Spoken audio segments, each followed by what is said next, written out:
you're no stranger to playing high intensity roles. We've seen it with Widows, we've seen it with The Woman King. But how do you think the action in this film may have challenged you in the ways that the other ones prior to this have challenged you? Well, I think, first of all, the action always challenges me in a good way. I'm saying that, but I love fight scenes. Let me tell you something. I love fight scenes because I was always trying to beat up the boys when I was younger. It makes me feel like a kid again. But I feel that this one, and you touched on it, it has heart. It's always got to be heart. It's what makes people connect. You know, we're hardwired for connection as people. And as artists, no matter what we do, that has to be the central focus in any film, whether it's uber commercial or uber artistic.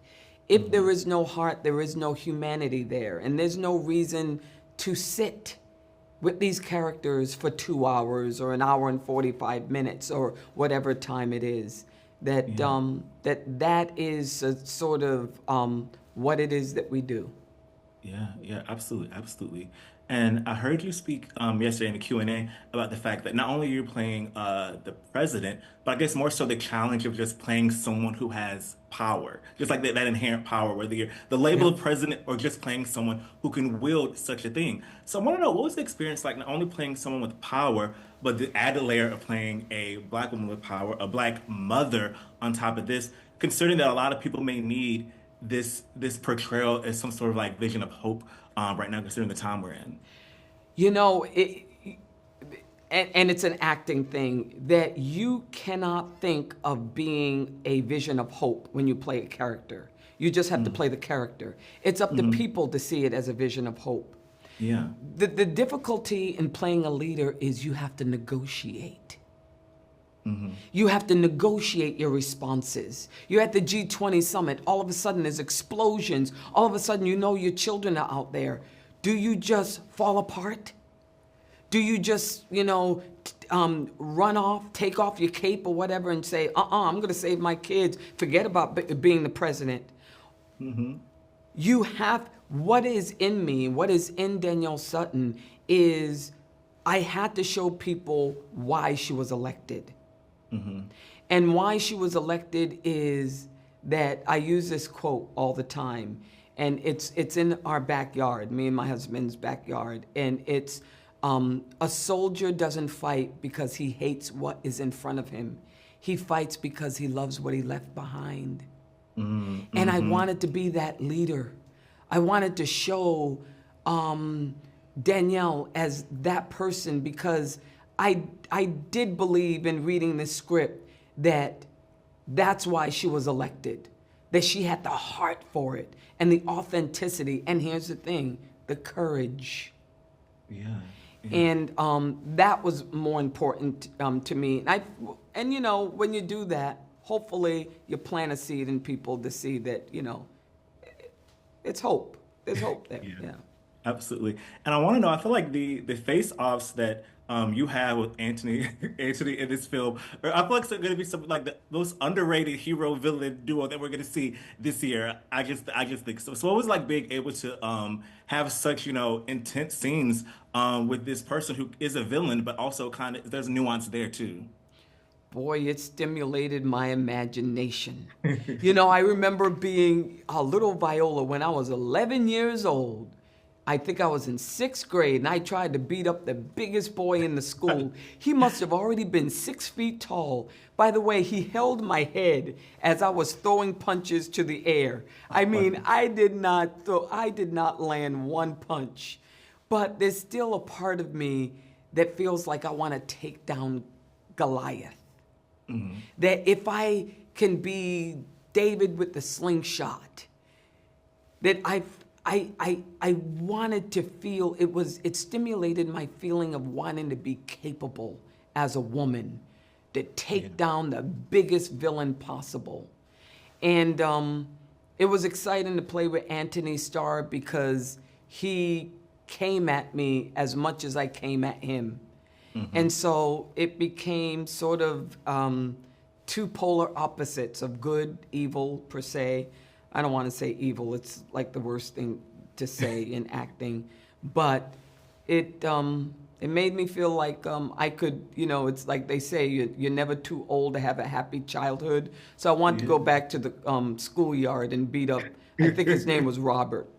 I keep hearing about this scene involving a chair that we don't even get to see in the movie. And I just want to know, can we get a G20 cut with that scene in there? I want to see that G20 cut myself because the chair literally sent me to the emergency room in the middle of the night for 5.5 hours. And then I'm sitting in the premiere and I'm watching it, and that scene isn't even in the film at all. So hopefully it makes the director's cut.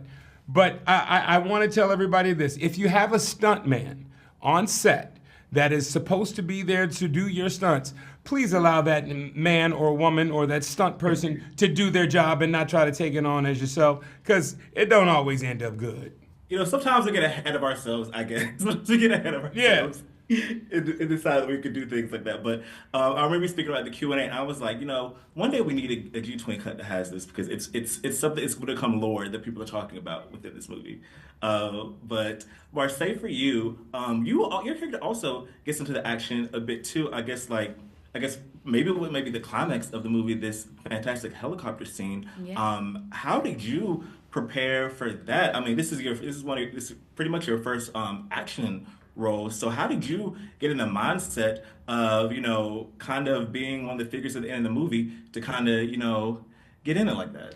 Yeah, well, yeah, it is my first action film, so I was kind of making sure I was prepared from all angles. But I think at the same time, you can only prepare so much for something that you've never experienced before. So I really just jumped into it pretty blindly, ready to just learn and to understand and to kind of find my way through all of it. And that was the last scene that we shot for the whole project overall. So I think going through the emotional scenes, of course the conversational parts of the film, we went through that first, and then that was the big moment. So I think just, I guess, putting together all of the tips and tricks and the things that I've learned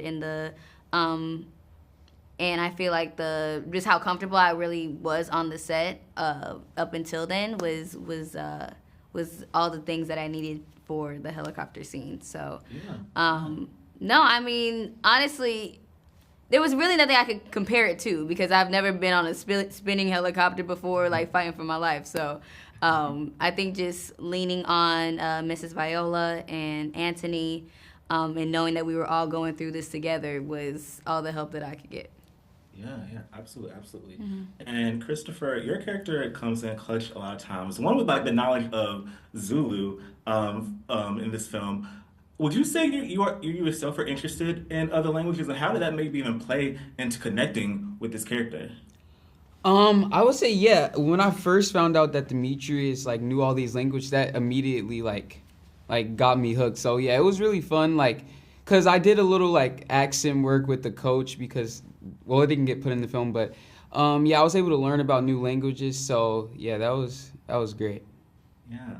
And lastly, Anthony and Marsai, of course, this is a reunion for you both after, the many iconic years Blackish together. What's one thing you think surprised you both about being able to work with each other again, especially, a few years removed from the comedy series? Nothing really surprising for me. I was able to witness greatness in Marsai at a very early age, at 8 years old. Yeah. Was that? I was able to see where she would be in this industry, 13 years ago. So it's not surprising to see her doing the things that she's doing and to work with her in this capacity in such a great film. What was surprising was how we were able to fall into these characters and not have people think about us as Diane and Andre Johnson from our show for 8 seasons. That was surprising in a good way. Not like, I didn't think we could do it, but it was just how we did it so effortlessly without even having a conversation about it. Yeah. Yeah. Yeah. It was really special, honestly. And I think, yeah, honestly, there was really nothing surprising about me. I already knew Anthony was going to just be Anthony on the set, and that's what I loved. And I was able to kind of find some familiarity within that because of just how much he supported me throughout the years and vice versa. And yeah, I knew I wouldn't fall because of it. So yeah, it was just another day.